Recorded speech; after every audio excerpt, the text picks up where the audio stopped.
Question. Are you a big Nosferatu fan? And I only ask that because of the cover of the Crow Killer record. You know, so. Honestly, I'm a fan of anything that looks weird and creepy. So, Nosferatu. Actually, Mike is the one who came up with that idea. And he showed it to me, and I immediately fell in love with it. So that was very nice of him. So I didn't have to try and come up with an idea, because I'm pretty dumb in that department. So you were saying you like things that look like weird and creepy, and so you felt obviously that okay, wait, this will be a good representation of this album and the band and everything. It honestly it felt like it makes sense in a way that it was dark, it was cryptic, and it kind of, you could take that picture many different ways, right? Mm-hmm. So it's one of those things that, in exactly like the Enslaved to One song, I think it's very easy to apply it to whatever you are addicted to, I would say. So how do you, I was going to go with hardcore, but we'll get back to that. How do you find straight edge, and at what age were you? So I found it really early in life because I have 4 older brothers. So I'm the youngest of 5, and they were all involved in punk rock and hardcore at a very early age too. So it was naturally just pushed onto me.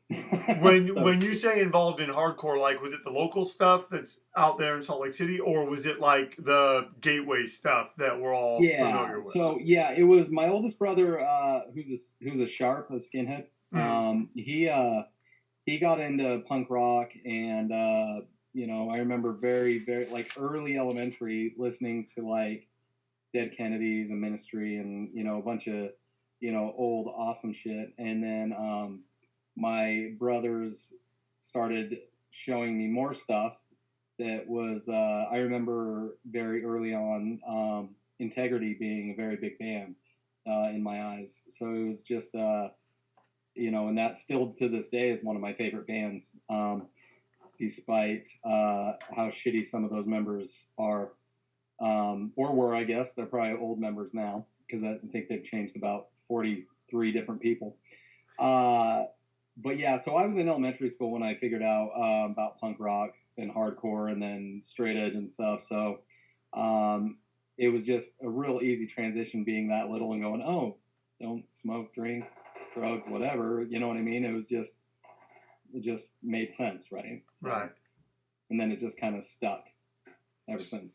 Did you ever have a period, like, had you ever done anything? And I only asked just because, like, I had, like, little things here and there, middle school, parents leave the liquor cabinet open, that kind of thing. But, like, I've never, I don't think I've ever been, like, on a bender. Like, I don't think, and so to me, like what you were just saying, like, I hate to say it, it was almost easy, in that regard.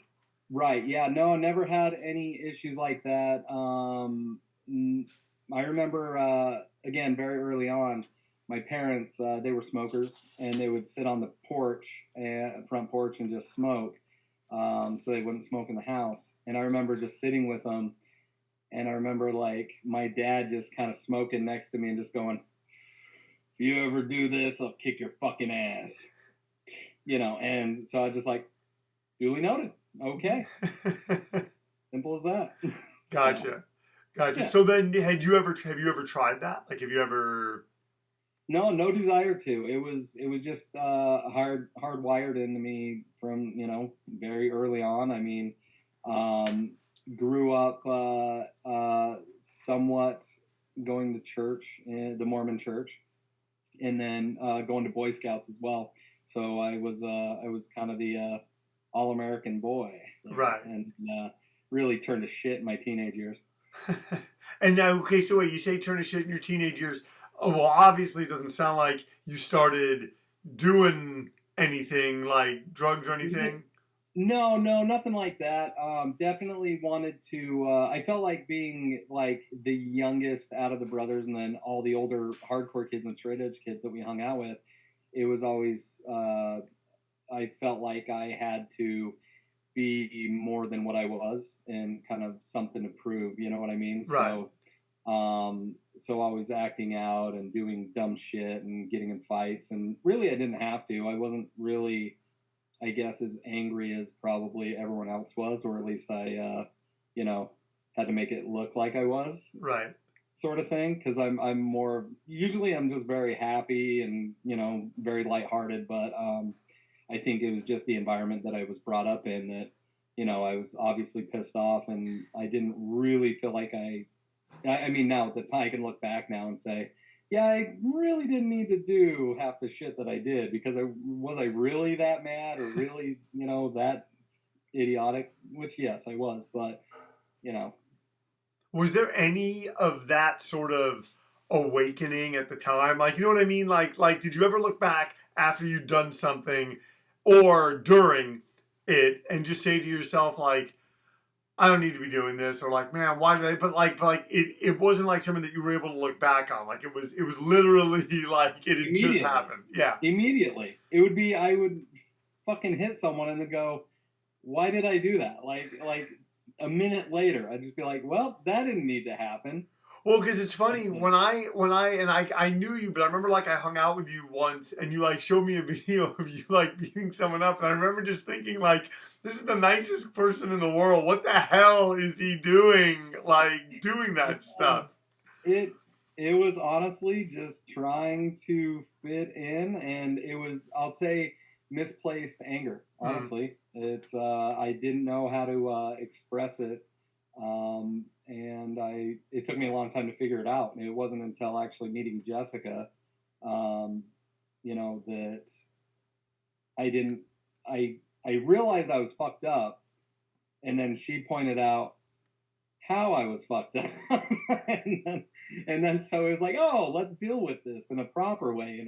So, yeah, but I just, just, that was sort of the, oh, kids being kids sort of thing. And it wasn't normal, now that I look at it, like being 14 and having friends going to prison for like murder and, blowing shit up, and you know what I mean? Just all, what Salt Lake is known for, right? And so, Oh, yeah. we're gonna get. I actually have a specific question just to Salt Lake, but now we segue into. So, how do you get into hardcore? So, you mentioned that it's your brothers, but can you kind of walk us through that, and then kind of also bands and stuff like that? Because I'm Sure. talking to you about for Crow Killer and whatnot, but I know that you were in Aftermath of a Train Wreck, and I'm assuming other bands. So, take it away. Yeah, I played in about like 12 different shitty unknown bands, and I still play in current unknown bands. So you know.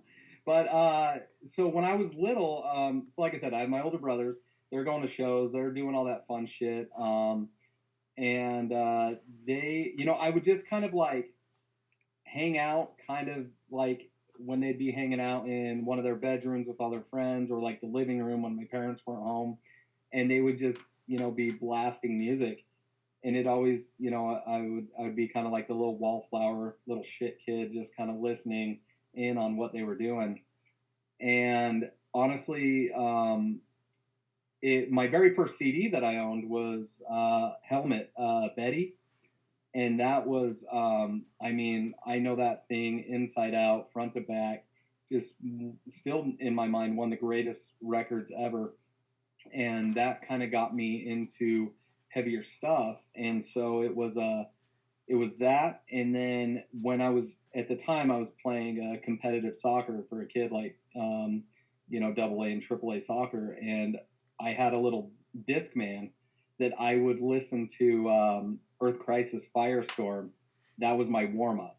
Okay. So on the way to and from games, that was like playing on repeat. Just, you know, I mean, who doesn't get hyped up just hearing the start of Firestorm? Just that dun dun dun dun dun dun dun dun, and it certainly worked for me. And so that was just kind of my introduction. Was a lot of the Victory records at that time. So that had been mid 90s, like 94, 95, stuff like that. And then from there, it was just any CDs I could get my hands on for my brothers and my friends, or At that time for mixtapes and Victory, stuff. are we talking like Snapcase? Are we talking Yeah, like Strife? Like Strife, Bloodlet, Earth yeah, Crisis. Freya. Let me, yeah, I yeah. mean, Freya a little bit later. Freya fairly later, but dude, Freya good. I liked it. I Hey, liked it. you know what? They are definitely something that was, I don't think people understood when they were doing it at the Right. time, but I think they have their place, and I think it makes more sense now Yeah. than it ever has. So it's yeah, I think that's awesome, and especially when you're looking at, and speaking of them, but going to Earth Crisis, how they not drastically changed, but they just kept moving forward and pushing the envelope.